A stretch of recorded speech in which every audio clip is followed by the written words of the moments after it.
Welcome to part 1 of our Charlotte County Christmas Memories video. In this first part, we will have a conversation with Jane Garnett about her family's Christmas traditions, the town of St. Stephen at Christmas time, and some of her favorite Christmas memories.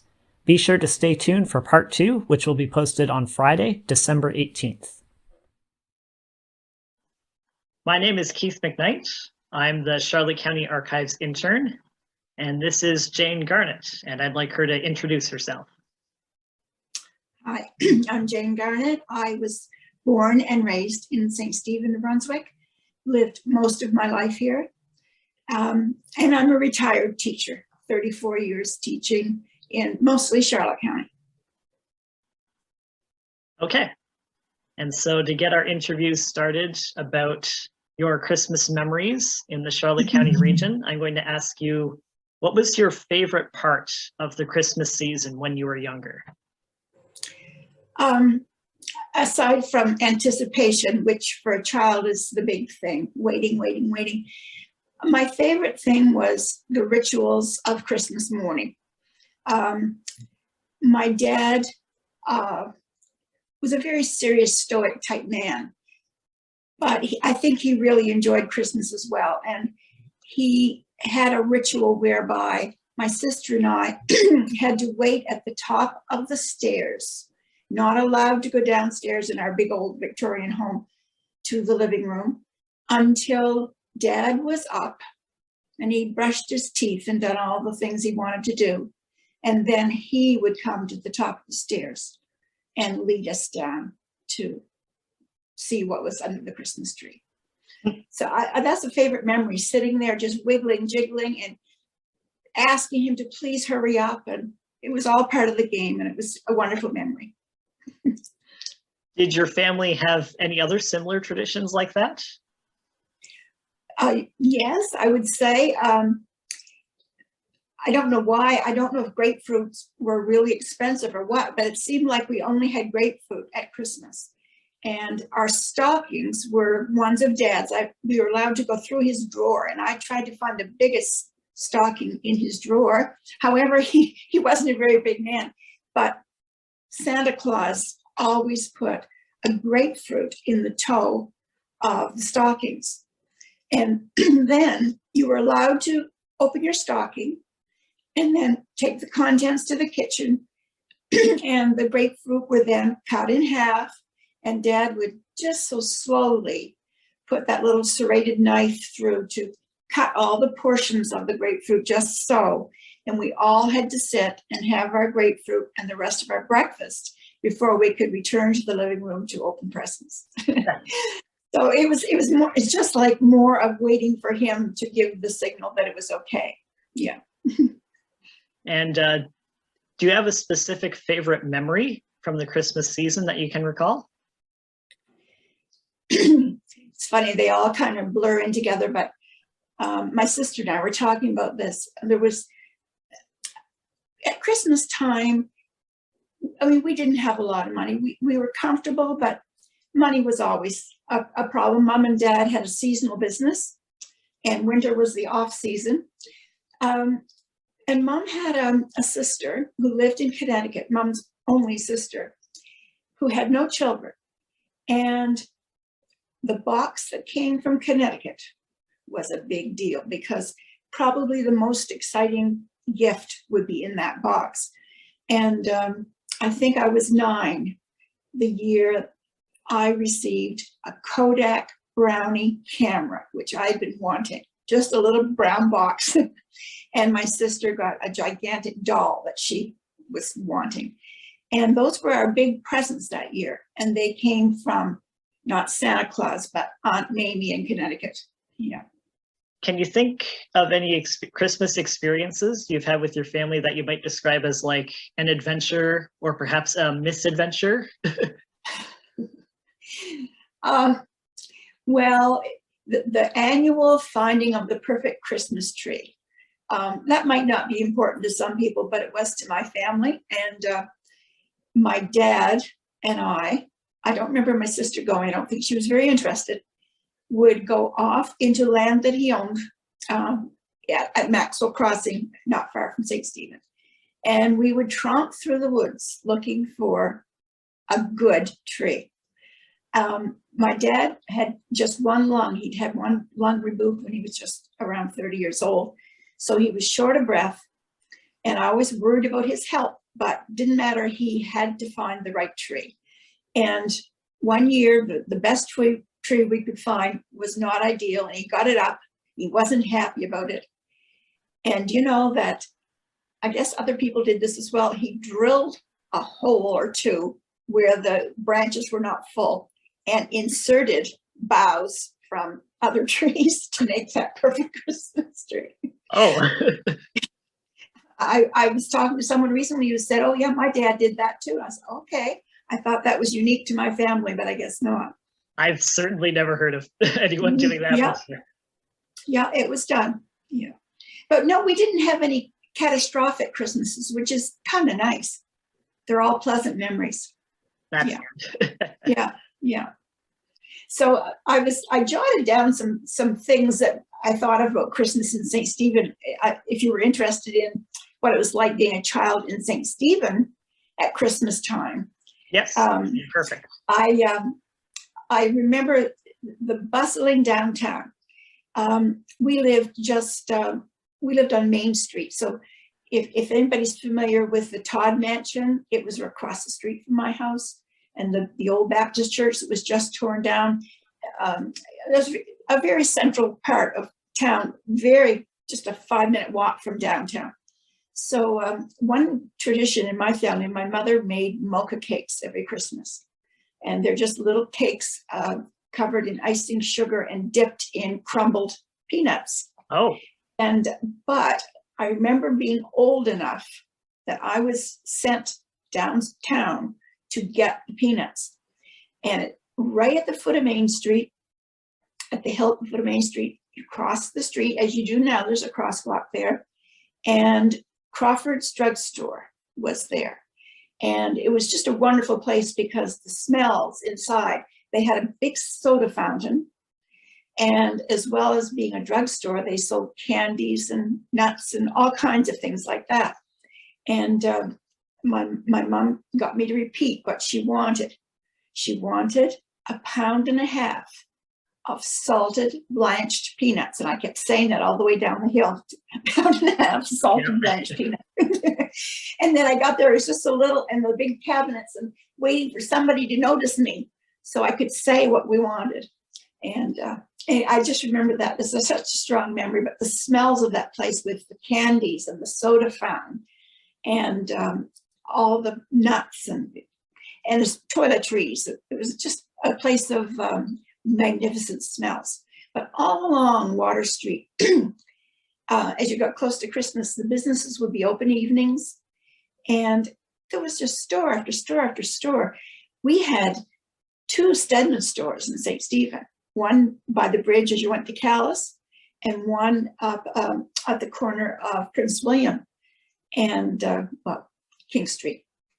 So, that's 2 Stedman stores, and wonderful places to eat and stop and have a snack, like the Tally Ho, which is one of my favorite haunts as a kid.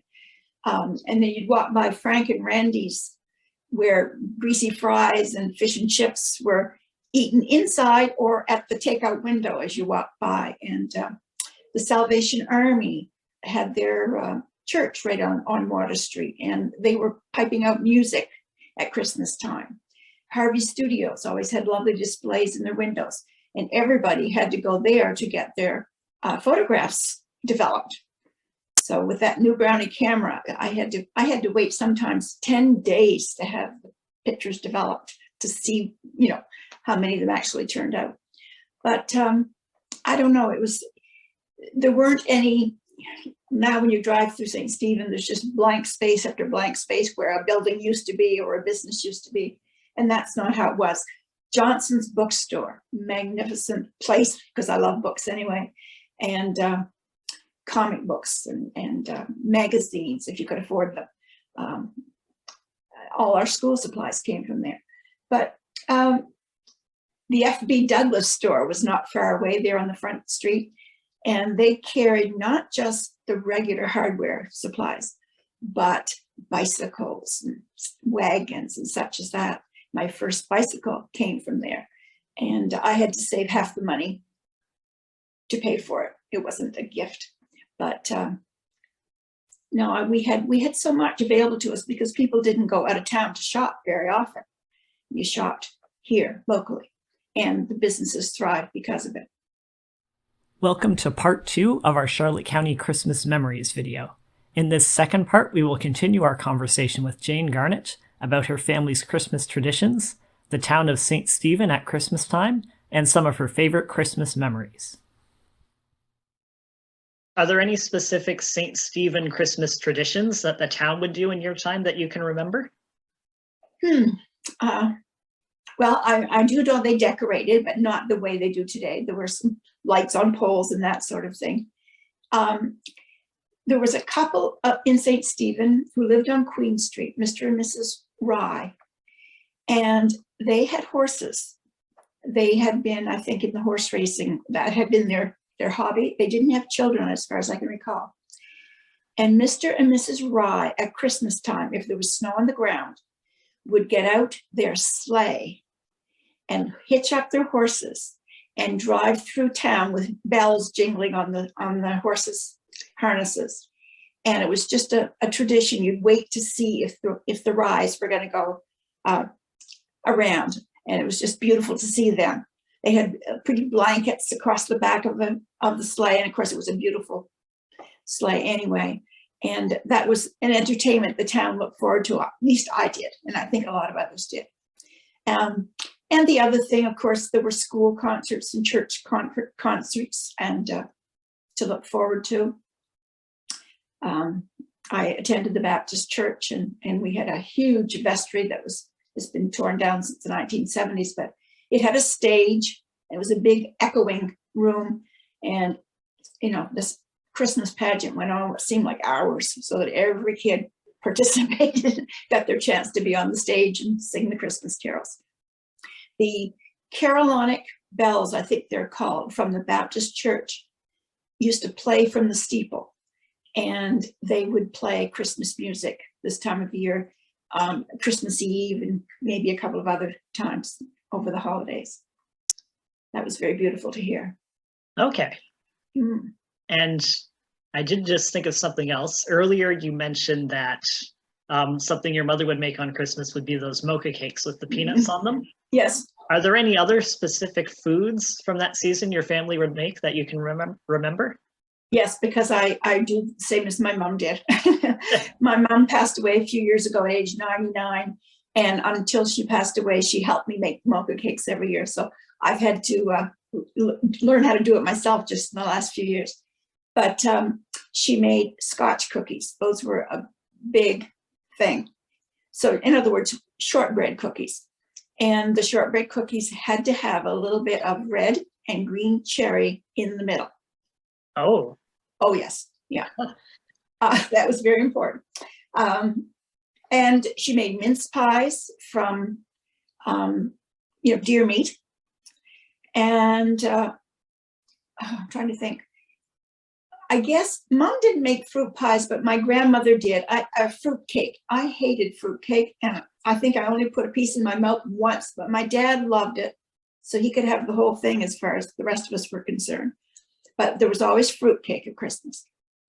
And another thing that I think is kind of something I don't do, I don't know if people do it these days, we had nuts, trays of nuts around at Christmas time, walnuts, what are the others? Almonds, and real nutcrackers, the metal kind you had to squeeze to crack those open.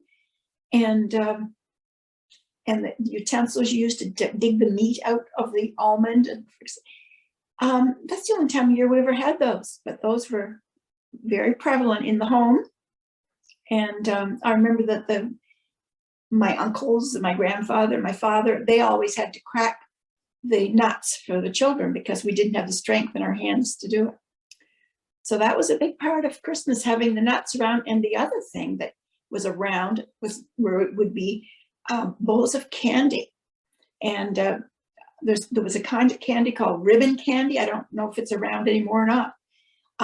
But we had barley toys, and those were so good. And of course, Gnome's chocolates were around, all around the house. And I'm trying to think, there was another kind of candy. I can't think what it's called. Doesn't matter. But yeah, a lot of candy. Chicken bones, that's what I was trying to think of. Gnome chicken bones. Yeah. Lots of eating going on. Yeah, I think my family does still lay out chicken bones. Yeah. None of the other things, but that is one thing we would always have laid out around Christmas and still do. Yes. Yeah. It was all part of the tradition. And then getting together with rest of the family. So our afternoons, we would skip over to Porter Street to our cousin's house. They were 2 boys, and my sister and I 2 girls. And we'd go over to see what they got for Christmas. And they always got wonderful games, board games. And so the later part of the afternoon would be spent playing with their best new game. Yeah, sometimes fighting about the new games too, but it was all part of it. And we were very close to our McLeod cousins, so it wouldn't have been, didn't get to spend some time with them. And in the evening, they would all come over and visit us. So back and forth between our families. Okay. So you shared a lot of really good stories so far. So before we end off, I'm just going to ask if there's anything else you can think of off the top of your head that you wanted to share today. I guess I would say music was a big part of Christmas. My uncles played the fiddle and other instruments, but we had a great big chest record player. Is that what you call it? With it, big piece of furniture in our living room. Yeah, and I can picture that. Yeah, part radio, part record player. And I can remember sitting on the rug, putting my ear right close to the fabric part of the front, which was where the speaker was, listening. But Dad played his 78 RPMs and 33 RPM long play records. Those were the newfangled ones then. And he just kept filling up the pile, and we would listen to the same old records over and over, some of them from many years before and others that were more contemporary. Like we certainly had a big diet of Bing Crosby at Christmas, and his White Christmas album got played and played and played, still played today by lots of people I know, but it was a big part of our Christmas. Yeah. Okay. So if that's just about everything, then I'd say we can wrap this up. You gave me quite a lot of stuff to work with. That's really great to hear all those stories. I enjoyed it. It gave me some time to think about and appreciate the good Christmases I've had. Yeah. Oh, that's good. And I'm sure lots of other people who hear this still really appreciate getting that kind of perspective, either on on like a historic Christmas, or if they're folks who can remember that time, it might be something that can bring them back to that. Right. The 75-year-olds like me will remember at least. Yeah. All right. Thank you, Keith. Yeah. Bye-bye. Yes. Thank you.